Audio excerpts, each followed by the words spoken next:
Para sa mga dalag ko nga balita, subong nga adlaw. Masobra 20 million pesos nga balor sang Shabu nakumpiskar sa barangay Kamalig, distrito sang Jaro, syudad sang Iloilo. Nakumpiskar ang 20,400,000 pesos nga balor sang suspected Shabu sa mag-live-in partner nga sanday alias Shannon kag alias Rose. Kagang ila nga kabulig sa balay nga si alias Ann. Nakuha sa ila paghinakop ang 17 ka sachets sang suspected Shabu nga nagabugat sang 3 ka kilo. Ang operasyon gintigayon pasado alas 8 kagabi, Nobyembre 9. Ang mga arestado lunsay mga residente sang Jaro ang ginakabig sang kapulisan nga high-value suspects kag nahamtang subong sa Jaro Police Station.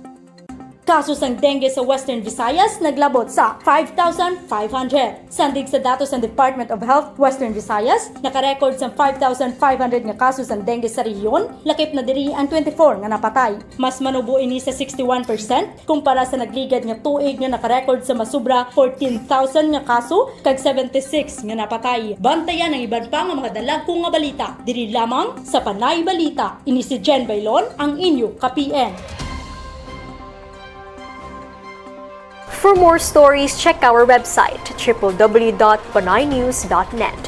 Follow us on Facebook, Instagram, and Twitter, and subscribe to our YouTube channel.